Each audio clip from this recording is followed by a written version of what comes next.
Stem cell itu sebenarnya setiap badan kita punya stem cell. Jadi stem cell itu adalah sel-sel progenitor, sel-sel yang induk yang belum mempunyai spesifikasi. Jadi dia masih bisa menjadi sel bagian tubuh itu. Misalnya pada otot, otot kan ada stem selnya otot.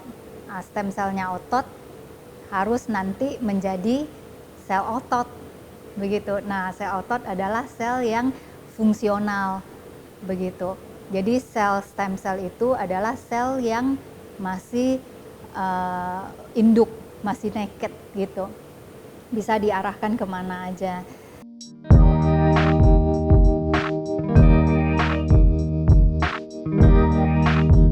Jadi biologi kedokteran itu sebenarnya ada sangat luas.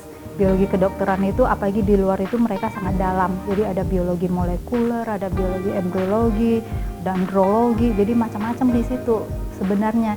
Jadi itu seperti ilmu dasar kedokteran manusia begitu. Jadi saya memang milihnya di biologi kedokteran. Kemudian yang menarik dari situ pada saat saya mulai sekolah, mulai belajar, saya mulai tertarik pada stem cell. Jadi pada saat tahun-tahun terakhir itu saya mulai cari info tentang stem cell, sekolah stem cell. Jadi maksudnya ketertarikan saya untuk stem cell itu pertama dari bayi tabung itu. Bayi tabung itu kan ada embryonic stem cell ya, jadi yang paling immortal lah pokoknya. Jadi dari situlah mulai terasa terdorong gitu untuk belajar stem cell. Namun dengan bertambahnya usia, cadangan-cadangan stem cell kita itu akan semakin turun. Selain semakin turun, kualitasnya juga turun. Jadi secara jumlah dan kualitas itu akan semakin turun. Sedangkan masalah kesehatan saat ini adalah kualitas dan ilmu kedokteran itu semakin maju, sehingga usia manusia itu semakin panjang. Nah, usia manusia yang semakin panjang ini, sifat badan kita itu tidak berubah. Jadi kita itu tetap mengalami penuaan. Penuaan dengan usia yang lebih panjang itu kan berhubungan dengan disabilitas. Jadi kualitas hidup yang turun. Contohnya itu lutut sakit. Jadi kita kalau udah bertambah usia kan biasanya yang paling sering rematik, lutut sakit, mata mulai kabur. Jadi kemampuan berpikir turun. Itu semua kayaknya sudah pengetahuan umum. Di atas umur 40, 50 udah lupa kunci taruh di mana. Jadi itu adalah proses yang normal. Sedangkan hidup kita semakin panjang. Jadi apa yang kita kerjakan adalah saya tertarik bahwa dengan menggunakan stem cell ini, memanipulasi stem cell ini, kita berharap dengan diberikan kesempatan mempunyai umur yang lebih panjang, kita lebih bisa beraktivitas atau mempunyai makna manfaat bagi masyarakat begitu. Karena kan kalau misalnya memang orang sering bilang kalau orang tua kalau di negara-negara tertentu kadang-kadang mereka dianggap sebagai beban begitu.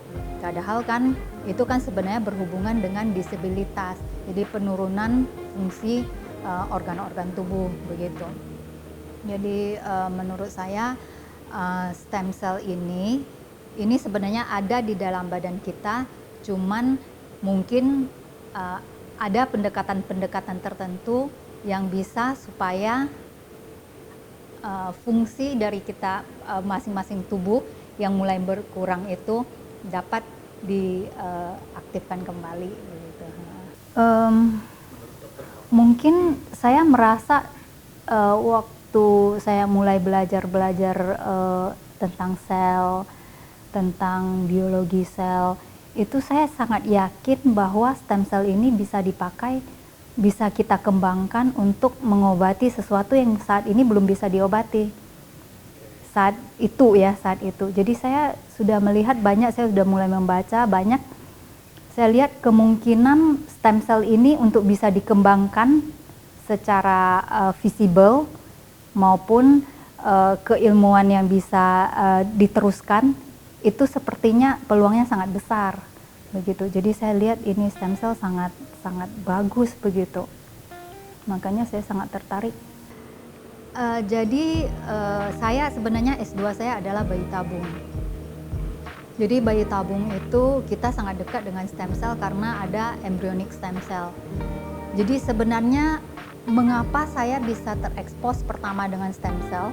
Saya rasa ini mungkin juga hampir sama dengan sejarah stem cell. Jadi sejarah stem cell yang paling pertama kalau nggak salah tahun 1970-an. 1970-an itu peneliti di UK namanya Muller, kalau nggak salah ya saya ingat, 1970-an itu mulai dari embryonic stem cell dari tikus. Jadi itu juga nggak jauh beda dari IVF, bayi tabung. Jadi bayi tabung itu kita menggabungkan sperma ovum, terus ada embryonic stem cell. Jadi itu yang embryonic stem cell yang pertama. Jadi dari situ itu saya nggak tahu, saya memang sangat tertarik dengan stem cell. Kemudian saya baru mulai mengeksplor bagaimana kalau saya belajar S3-nya stem cell begitu. Jadi mulai dari situ saya mencari memperdalam pengetahuan saya tentang stem cell. Saya waktu saya sekolah dulu ke UK itu waktu itu supervisor saya memang mereka expertise-nya itu membuat graft. Jadi untuk transplantasi yang saya bilang itu tissue engineering. Jadi kita memanipulasi, mengengineer bagian-bagian tisu jaringan untuk dijadikan bahan transplantasi dengan cara dihilangkan selnya. Jadi karena rejeksi itu dari DNA, itu yang menyebabkan trouble rejeksi. Jadi saat itu supervisor saya, karena saya nanyanya stem cell, dia bilang begini deh, kita belajar stem cell, tapi kamu saya kasih bonus begitu. Kita belajar graft karena itu expertise mereka. Jadi saya menggunakan stem cell, waktu itu saya menggunakan stem cell bone marrow dari sumsum tulang. Itu saya tujuannya untuk membuat ligamen. Jadi ligamen pada lutut. Jadi itu pada pesepak bola di Inggris itu kan lututnya mahal sekali. Jadi kita bikin graft yang biologis. Itu saya merubah stem cell itu. Stem cell itu kan dia benar-benar sel induk. Benar-benar dia karakteristiknya itu, pokoknya dia itu stemness. Jadi dia itu kayak istilah yang berlebihan itu immortal. Immortal tidak mati gitu. Jadi cuman stem cell dari bone marrow ini sedikit di bawah sedikit. Nah itu saya merubah sel itu menjadi sel otot dalam 7 hari. Dan saya benar-benar melihat kapasitas dari sel yang induk itu bisa benar-benar menempatkan diri, dia tahu diri kemana. Asal, jadi stem cell itu sangat unik, asal kita tahu bagaimana mengendalikannya. Kita tahu bagaimana memprogramnya istilahnya. Jadi stem cell yang saya taruhkan di situ dengan suasana, dengan bioreaktor yang kita ciptakan untuk menjadi otot, itu setelah dilihat dia jatuh kemana, dia menjadi apa.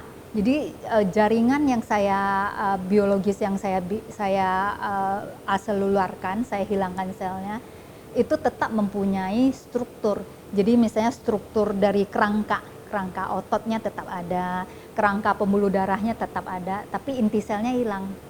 Nah itu yang otot yang saya bikin untuk menjadi bahan transplantasi. Jadi dia aselular, berarti dia bisa dikasih ke siapa aja. Itu matriks itu, scaffold itu. Jadi sel induk itu, stem cell yang saya taruh itu, dia pas masuk ke dalam pembuluh darah, dia bersusun. Sedangkan kan waktu matriks yang saya bikin itu sudah tidak ada selnya. Jadi udah tinggal kerangka, nggak ada isinya. Susunannya nggak ada, tapi kerangkanya ada. Ya, jadi kan untuk menjadi dia satu matriks, itu kan saya harus buktikan dulu. Sudah saya buktikan bahwa kerangkanya itu tidak ada isi, tidak ada selnya. Tetapi setelah saya kasih stem cell dalam 7 hari, yang jatuh sel yang berada di sekitar pembuluh darah, dia tersusun melingkar seperti pembuluh darah. Kemudian sel yang berada di dalam kerangkanya otot, dia tersusun seperti otot. Dan mereka menunjukkan sifat-sifat yang secara gen dia adalah sel otot. Jadi menurut saya stem cell ini bukan bohongan. Dia benaran asal kita tahu bagaimana cara mengendalikannya. Jangan mengeksploitasi, mengendalikannya. Untuk terapi sel sendiri, misalnya sel punca ya, mungkin di bidang lain seperti ortopedi atau pada saat COVID kemarin banyak digunakan ya, tapi untuk jantung sendiri sampai saat ini belum dijadikan terapi standar sebenarnya.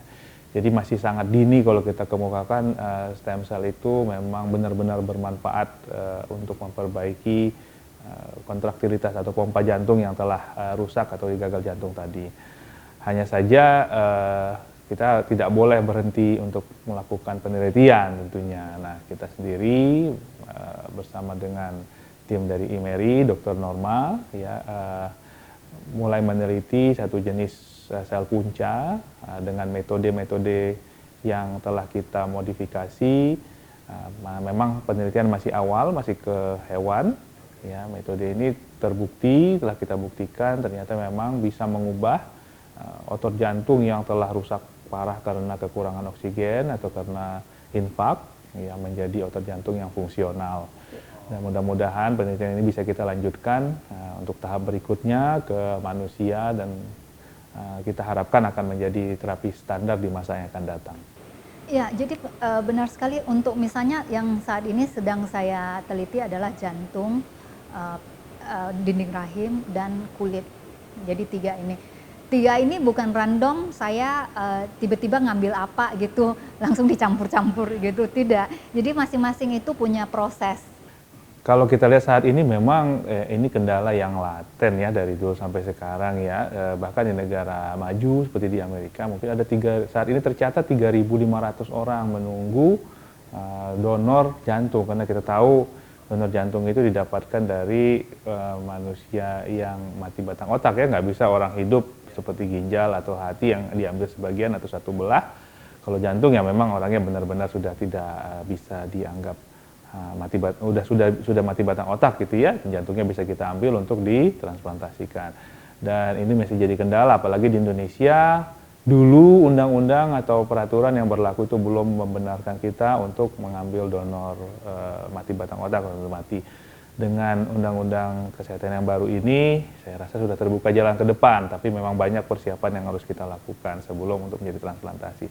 Oleh sebab itu, perlu ada strategi sebenarnya, apa yang bisa kita lakukan untuk jantung-jantung yang telah failing atau telah gagal tersebut, kita bisa kembali memberikan harapan baru, begitu dengan saat ini yang kita teliti adalah dengan terapi sel.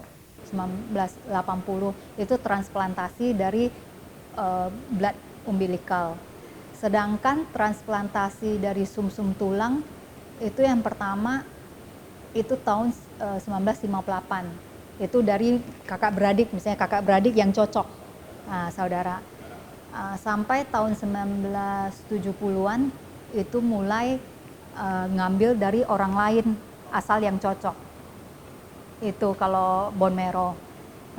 Tetapi harapannya memang ke depan mungkin kita kan berharap secara teori sama dengan obat tablet begitu. Satu tablet bisa untuk siapa aja begitu ya. Jadi memang harapan stem cell ke depan itu memang punya stem cell yang bisa digunakan untuk orang banyak.